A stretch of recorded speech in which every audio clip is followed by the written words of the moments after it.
주는 죄악을 기뻐하는 신이 아니시니 악이 주와 함께 유하지 못하며 오만한 자가 주의 목전에 서지 못하리이다. 주는 모든 행악자를 미워하시며 거짓말하는 자를 멸하시리이다. 여호와께서는 피 흘리기를 즐기고 속이는 자를 싫어하시나이다. 아멘.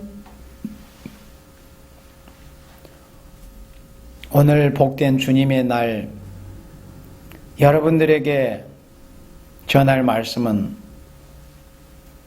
시편 5편 4절로 6절에 방금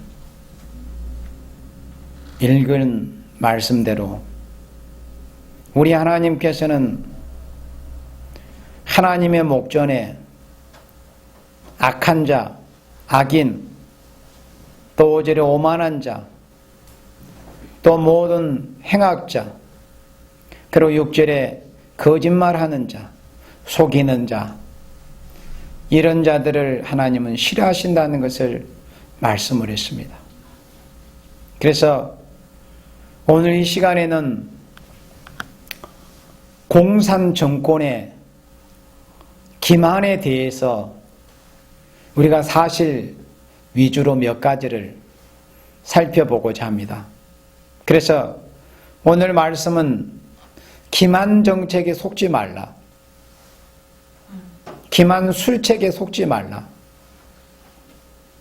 공산주의의 기만 정책에 속아서는 안 된다는 것을 우리가 말씀을 통해서 이 시간 더 우리가 깊이 깨닫고 더욱 이 시기를 하나님의 말씀을 통해서 바로 알고 공산주의에 대해서 또 공산당의 술책에 대해서 더욱 경계심을 늦추지 않고 좀 더 깨끗이 힘쓰는 우리 하나님의 사랑하시는 자녀들이 되어지기를 주님의 이름으로 축원합니다. 아멘. 그래서 공산정권의 기만에 대해서는 굳이 주의 종들이 강단에서 역사를 들춰가면서 전하지 않아도 이미 너무나 다 잘 알고 있는 사실이며 또 인터넷상이나 또 서적들을 통해서 오늘날까지 이 공산주의라는 이름하에 어떤 악행들이 자행됐으며 또 공산주의라는 이름 아래 저들이 어떤 기만술책으로 많은 사람을 속여왔으며 또 자유민주세계를 속여왔는가, 또 이 한반도에서는 저 북한의 땅에 세워진 북계 괴뢰 짐승 정권이 이 나라 자유 대한민국을 어떻게 기만정책으로 속여왔는가 하는 것을 우리는 역사적인 사실을 통해서 분명히 알 수 있습니다.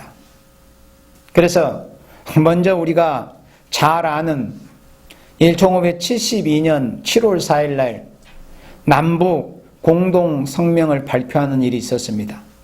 흔히 7.4 공동성명이라고 그렇게 우리가 잘 기억하고 있습니다.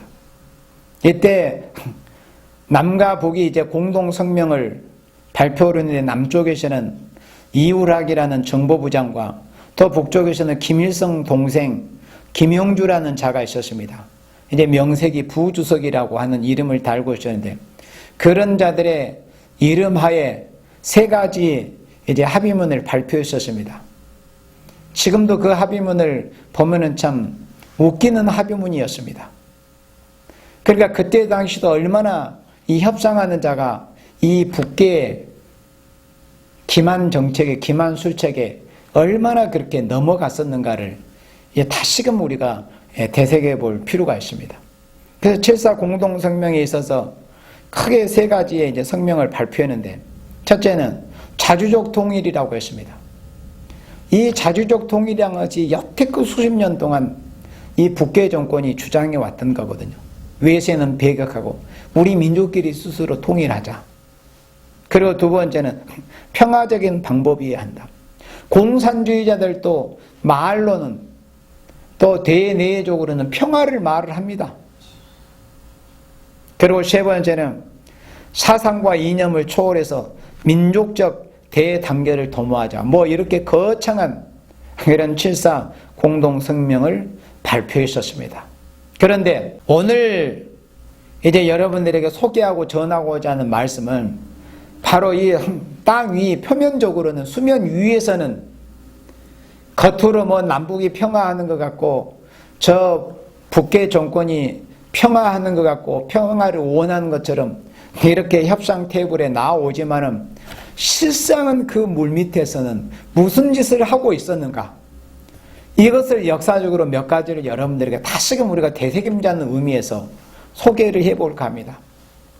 7.4 공동성명이 발표되는 그때에도 이 북괴 정권은 땅 밑으로 땅굴을 파면서 위로는 평화의 제스처로 공동성명을 발표를 했습니다. 1571년 9월 25일 김일성은 당 대남 총책, 공작 총책 김중린과 인민군 총참모장 오진유에게 남조선을 조속히 해방시키기 위해서는 속전속결 전법을 도입해야 된다. 그리고 기습남침을 강행할 수 있어야 한다 하면서 특수공사를 해서라도 남침 땅굴의 굴착 작업을 완료하라고 지시하면서 김일성이가 이렇게 짓거렸습니다. 하나의 갱도는, 그러니까 땅굴 하나는 하나의 갱도는 10개의 핵폭탄보다 효과적이다. 이렇게 말했다고 합니다.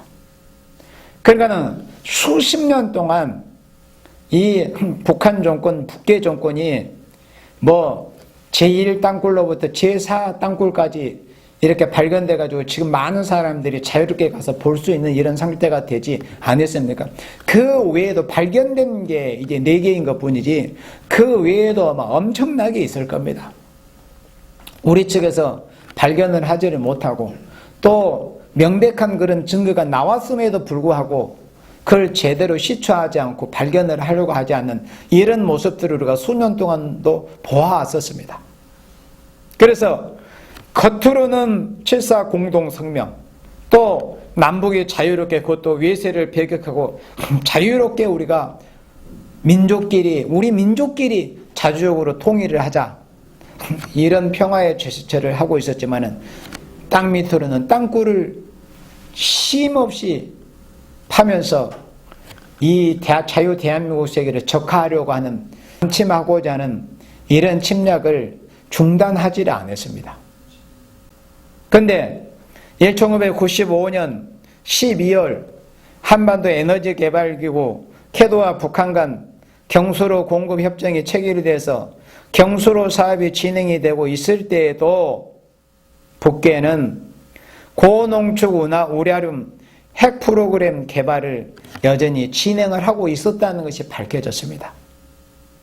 그러니까 핵무기를 개발해서는 안 된다는 그런 것 때문에 핵무기를 개발하지 못하게 하려고 경수로를 우리 자유 대한민국이 어마어마한 수조 원의 돈을 들여가지고 경수를 지어주는 이런 사업을 했었거든요. 그때 김영삼 대통령 때.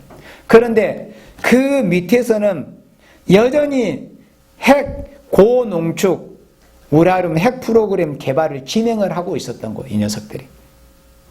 그리고 1596년 강릉에 300톤급 잠수함 무장공비를 침투시켜서 그때 승조원 11명이 사살이 됐습니다.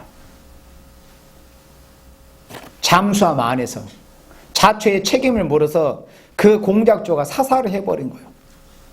그리고 이제 이 공작조 13명은 이제 잠수함 밖으로 나와가지고 이제 우리 군과 이제 경찰에 그 추격을 받아가지고 13명이 사살을 당하고 이광수라고 하는 자가 생포가 되는 이런 일이 있었습니다. 그것이 1596년 강릉 잠수함 침투 사건이었습니다. 그러니까 겉으로는 1595년에 우리나라에서 북한에 핵무기를 개발하지 못하게 하려고 경수로를 지어주는 이런 공급협정이 체결이 되어서 경수로 사업이 진행이 되고 있는 중에도 여전히 잠수함을 침투시키고 잠수정을 침투시키고 무장 게릴라를 침투시키고 이런 짓들을 했던 것입니다.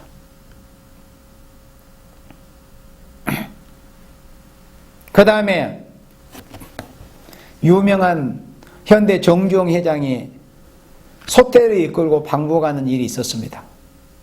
두 차례에 걸쳐서 1차와 2차 500마리, 501마리, 1001마리를 이제 끌고 북한으로 가는 그런 때가 있었는데 1차 소떼 방북이 98년 6월 16일에 있었습니다.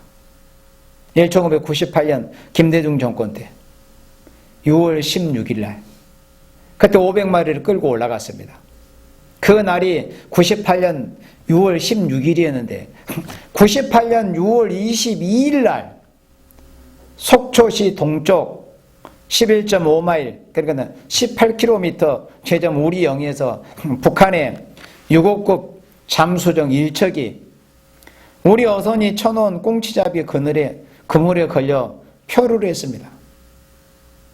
암암리에 침투를 하려고 하다가 잠수정이 그래가지고 해군 함정에 의해서 6월 23일 새벽 동해안으로 이제 예인이 됐네요. 근데 이 잠수정에서는 송조원과 공작원 등으로 추정되는 99의 시신이 자포간 채 발견이 되었습니다. 그렇게 다 이제 무장공비들은 훈련을 받고 침투를 합니다.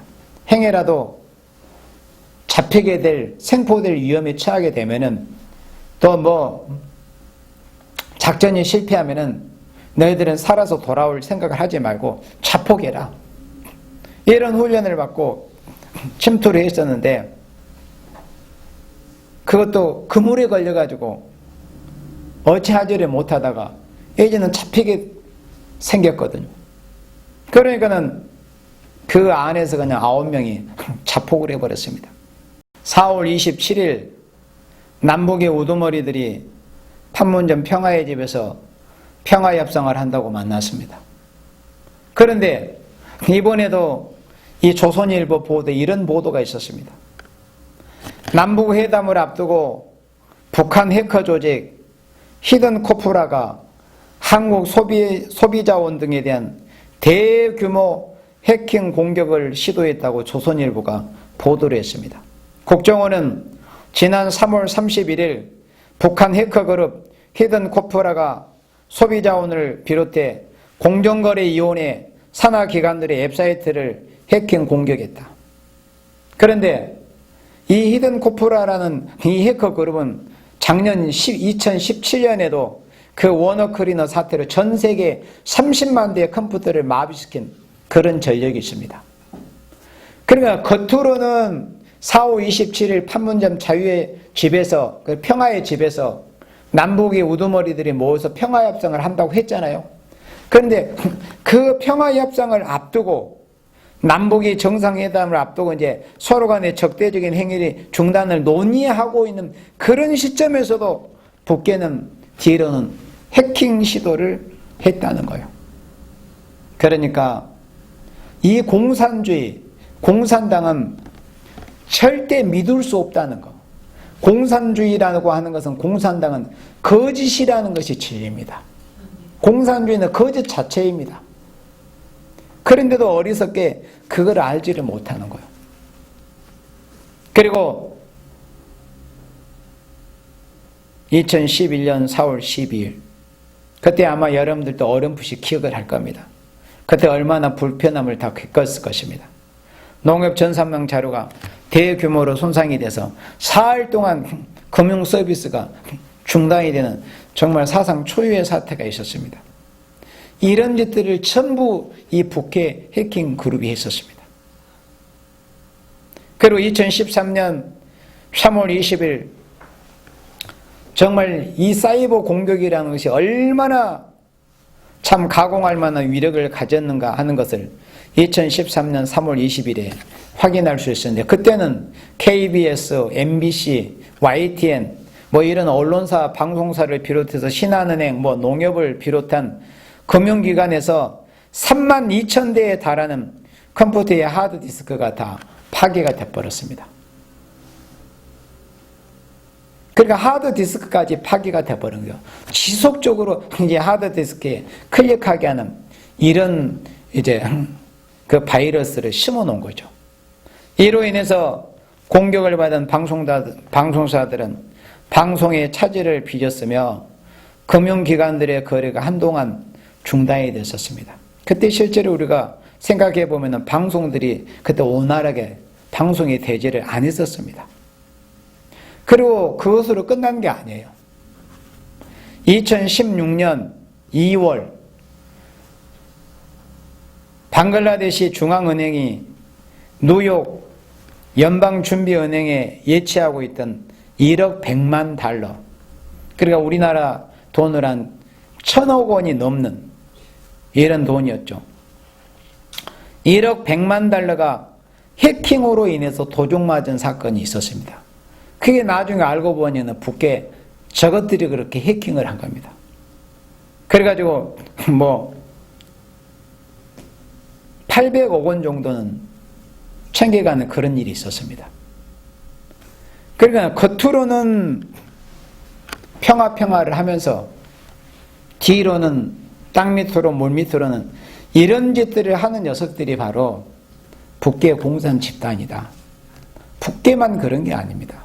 러시아도 중공도 우리가 알지 못해서 그렇지, 발견되지 않아서 그렇지 훨씬 더 많은 이런 나쁜 짓을 지금도 하고 있을 것입니다. 그래서 이 공산주의자들이 말하는 평화라는 것은 도도 말고 한낱 기만에 불과한 것이다. 이 세상에 믿을 수 없는 자들이 많고 이 세상에 믿을 수 없는 것들이 많이 있지만 가장 확실한 사실이 뭐냐면은 공산주의자들은 거짓 자체이다. 공산주의는 거짓 자체이다. 공산당은 거짓 자체이다. 그것이 변할 수 없는 진리입니다. 그걸 오늘날 역사에서 보여주고 있습니다. 그런데 이 전 세계에 많은 나라가 있고 또 미국과 같은 그런 선진국, 초강대국이 있고 미국과 같은 나라에서도 물론 이전 이 사이버 부대가 있지만은 미국의 사이버 부대에 버금갈 만큼의 이런 정도의 그런 전력, 이 사이버 부대의 전력을 갖춘 이 나라가 바로 북계입니다.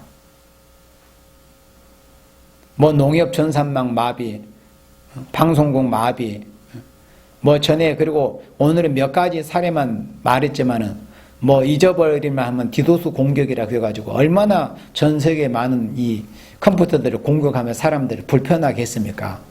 그런데 정말 우리가 이제 한국교회나 또 이 나라 대한민국 사람들이 다시 한번 이 시점에서 상기하고 기억을 이끌어내서 상기하고 알아야 될 내용이 있습니다.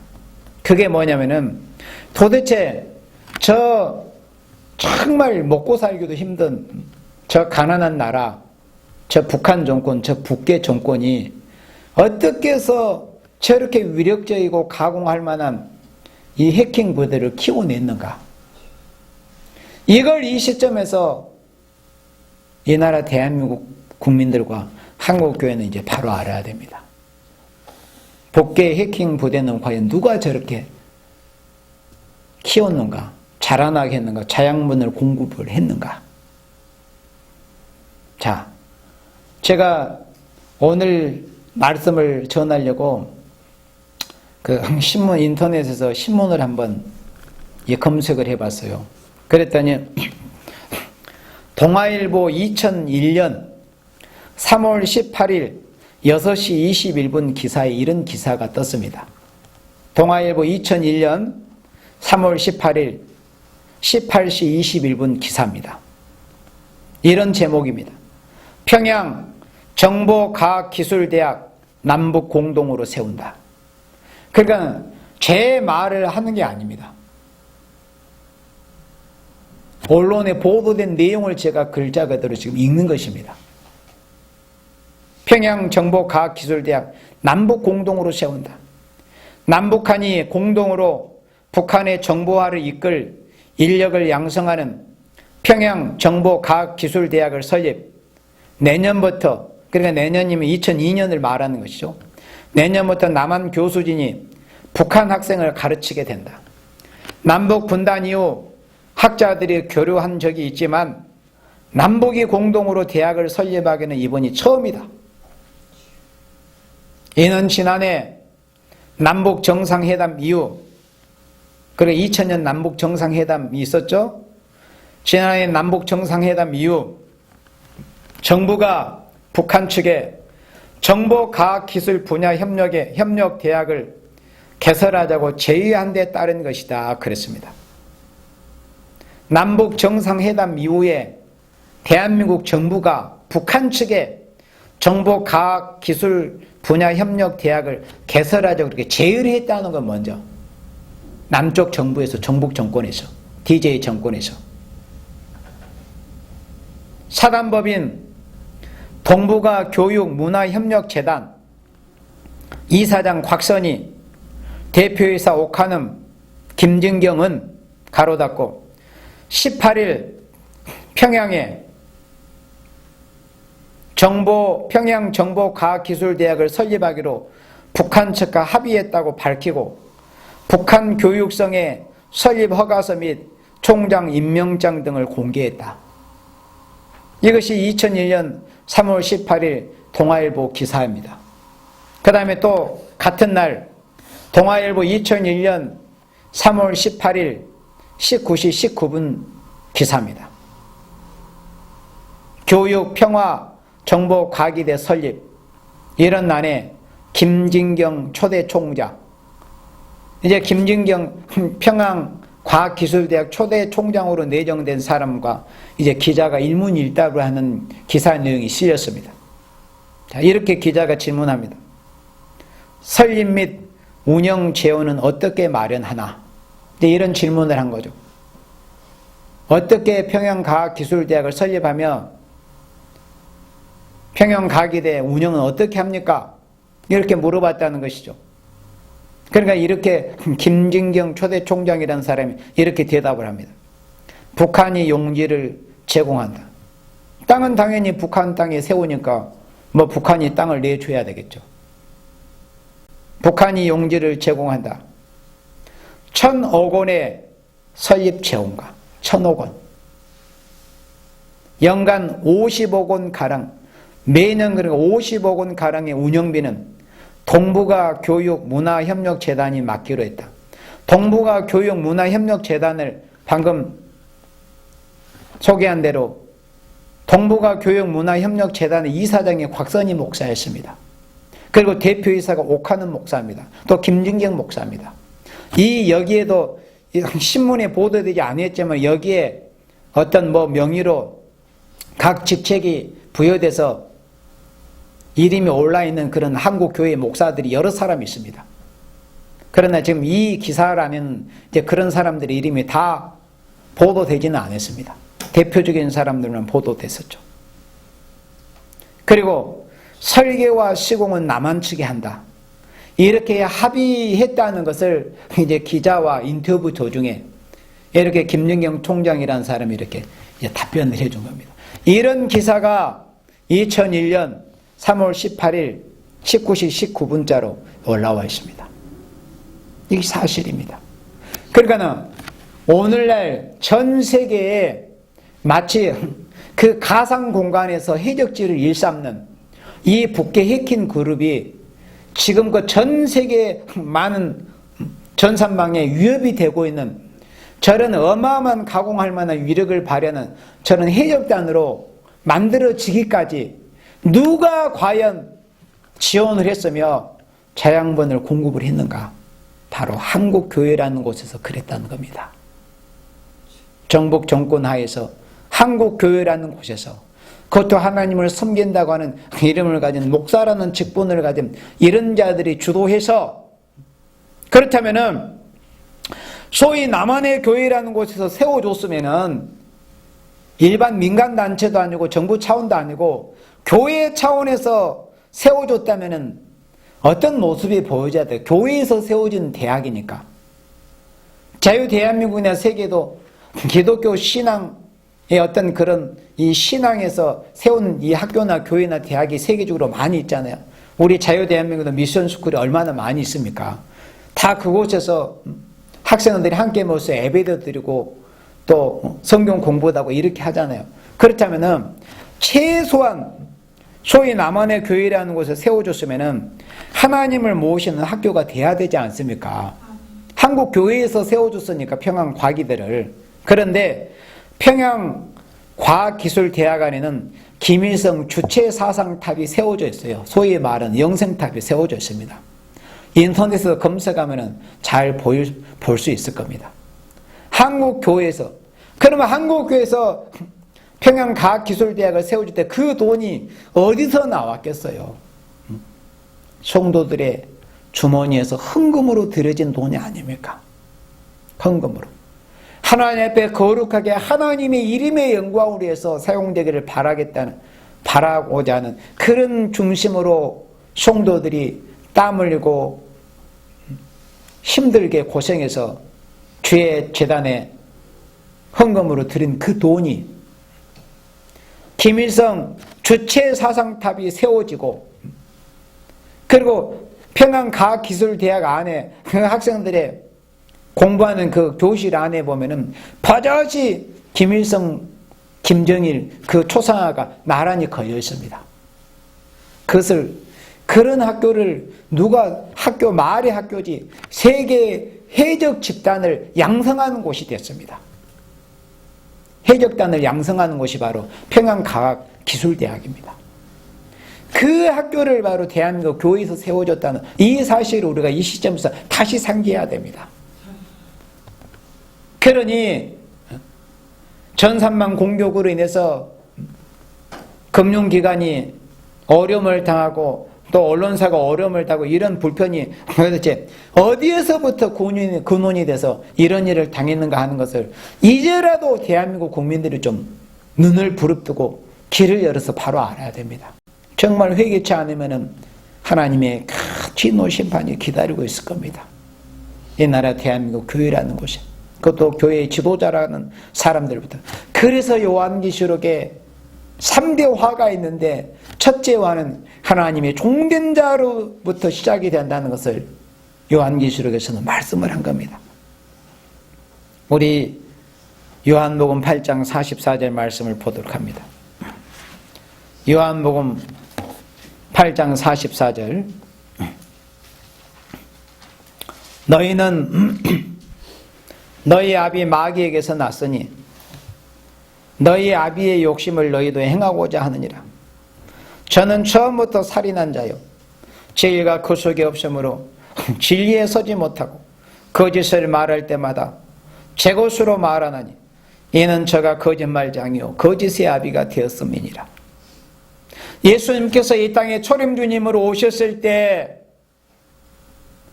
그들은 그토록 조상적부터 기다리고 소원했던 메시아가 오셨지만은 자기네들의 눈에 직접 배우고 있는 그 메시아를 짐기 대적하고 메시아 대신 예수님께서 하신 말씀을 믿고자 듣고자 하지 않았습니다.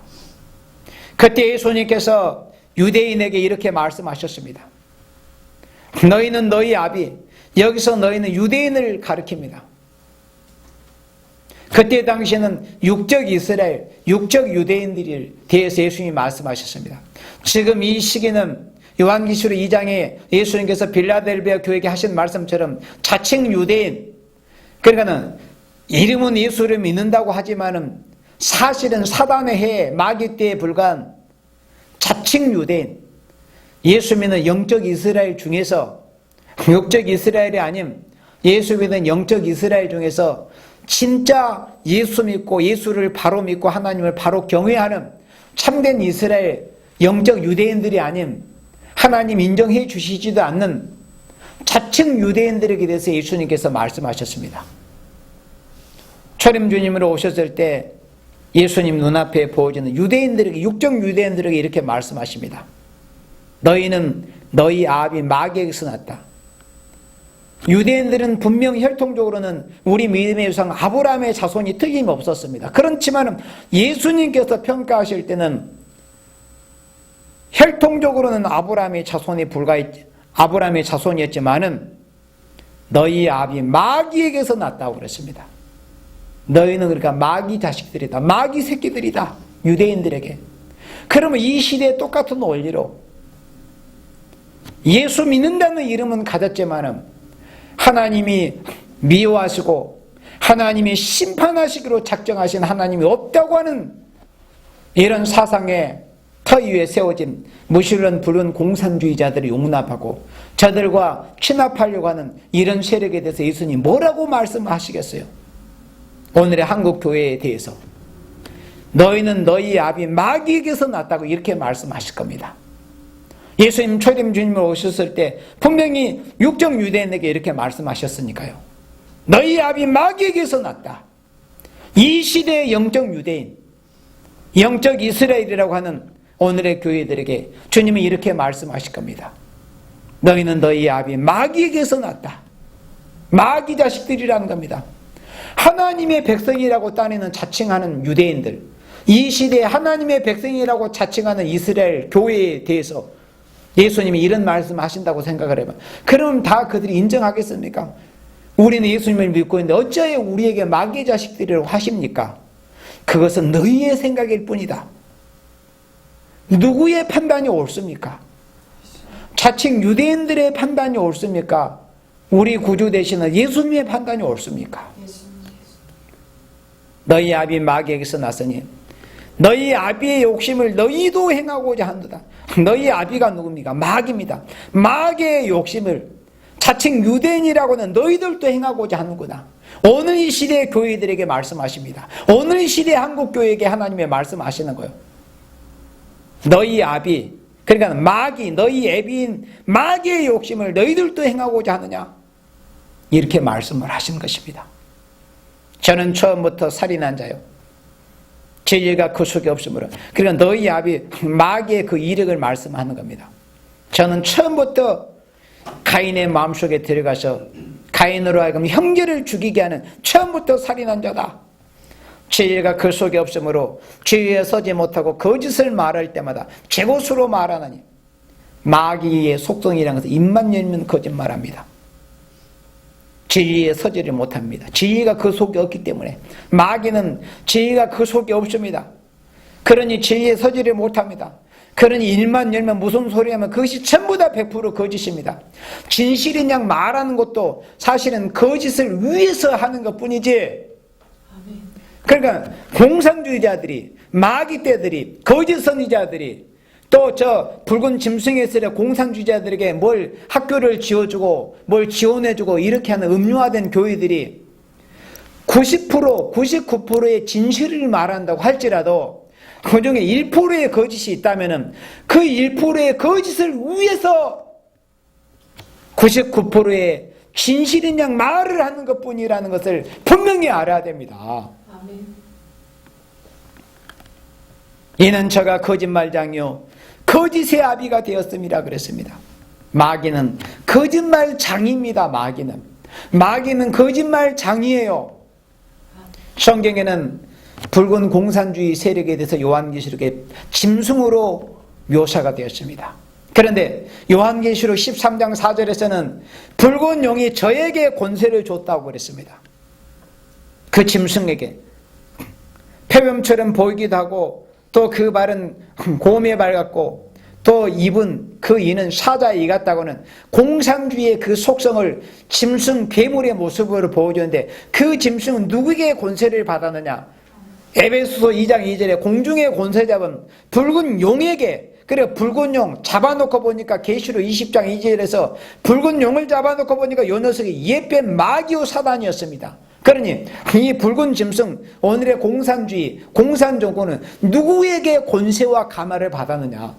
공중 권세를 잡고는 옛뱀 마귀 사탄에게 권세를 받은 세력이 바로 붉은 공산주의 세력이요 공산정권입니다. 저 북한 땅에 세워진 저 붉은 짐승 괴뢰 정권도 붉은 용의 가마와 권세를 받아서 세워진 정권이 바로 붉은 공산주의 괴뢰 정권입니다. 그런데도 그것을 알지를 못하고 무슨 학교를 지어주네, 뭘 지원해주네. 그러는 90% 진실인 것처럼 말을 할 수 있다니까요. 단 1%의 거짓을 성사시키기 위해서 그걸 알아야 됩니다. 그런데 깨닫지 못하고 하나님의 말씀을 바로 알지를 못하면은 그 90%의 진실을 말하는 것처럼 하는 그 소리에 다 넘어가 버리고 마는 겁니다. 그게 바로 이 마귀의 계율입니다. 마귀의 속성이 바로 그것입니다. 공산주의 세력. 무슨 말을 해도 믿어서 안 됩니다. 공산주의자들은 지금의 전 세계 중국에도 공산주의 일당 독재가 지금 실현되고 있지 않습니까? 또 북한 땅에도 붉은 공산 집단이 짐승의 정권이 세워져 있습니다. 엄연한 현실입니다. 그런데 공산주의라고 하는 것은 절대 믿을 수 없는 정권이요, 믿을 수 없는 존재요, 믿을 수 없는 인간들이 바로 공산주의자들입니다. 마귀가 그 심령을 장악하고 있기 때문에 제가 거짓말장이라고 그랬습니다. 공산주의자들은 북한 땅에 세워진 붉은 괴뢰 짐승 정권은 입만 열면 거짓말을 하고 있어요. 왜요? 거짓의 아비가 되었습니다. 마귀는 거짓의 아비입니다. 거짓의 아비가 되는 마귀가 그 녀석들의 그 심령 속에 침투해서 거짓되게 만들어버리는 겁니다.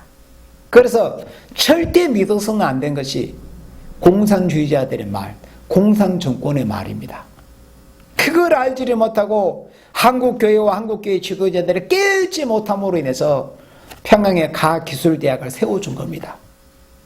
그렇게 해서 결국에는 전 세계 전산망을 호시탐탐 노리면서 가상공간에서 해적대들이 되어서 여기 은행 털고 저기 은행 털고 여러 사람들을 불편하게 만들고 지금 이 시대 전 세계 이 시스템이라는 자체가 이 컴퓨터를 통하지 않고는 뭔가 제대로 진행이 되기가 어려운 이런 지금 시스템화 되어 있지 않습니까? 그러니 얼마나 이 전산망을 공격하면은 많은 사람들에게 피해를 입히게 됐습니까? 그런데 그렇게 하도록 할 수 있는 학교도 세워주고 그런 이 지원금도 보내주고 이런 이 악의 독보석에 피어오를 수 있도록 재앙분을 공급해 준 게 바로 한국 교회였더라. 그걸 알아. 물론 대한민국 교회가 다 그런 건 분명히 아닙니다. 진리를 바로 알고 하나님 두려워하며 공산주의 사상을 용납하지 않으려고 하는 이런 교회들이 더 많을 것입니다. 물론 그건 하나님만이 아시겠지만 물론 일부 종들이 일부 교회라는 곳에서 물론 그렇게 했지만은 지금 보세요. 그 결과가 어떻게 됐는가.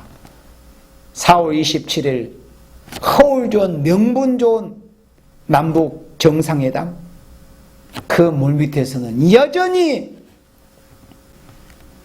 공격하고 해킹하고 지금 이 시간에도 무슨 일을 하고 있는지 모릅니다.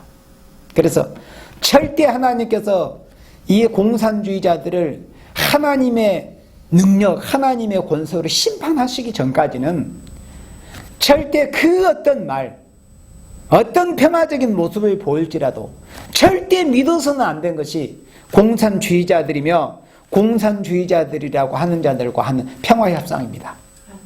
그래서 안타깝지만은 미국의 트럼프 대통령도 또 우리나라의 문재인이라고 하는 대통령도 다 속아 넘어가고 있는 것입니다.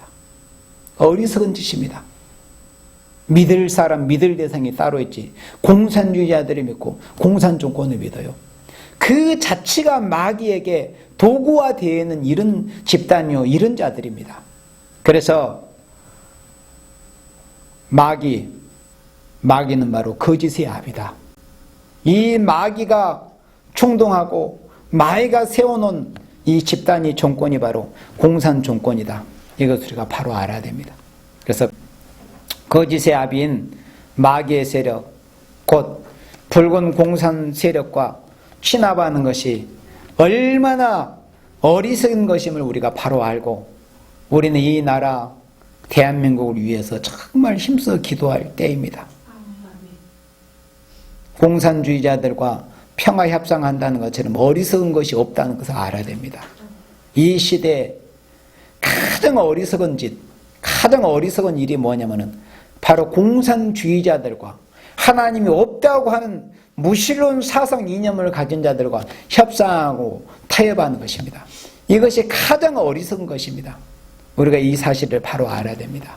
정말 이 나라 대한민국 교회를 위해서 우리 교회는 힘써 기도해야 됩니다. 우리 세일교회는 이 나라 대한민국 교회를 위해서 기도해야 되며 또 이 나라 대한민국을 위해서 힘써 기도해야 됩니다. 그래서 진리의 사랑으로 개울타협적인 사랑이 아닌 음료적인 사랑이 아닌 데살로니가 후서 2장 10절의 말씀처럼 진리의 사랑으로 승리하는 우리들이 반드시 돼야 됩니다. 아멘.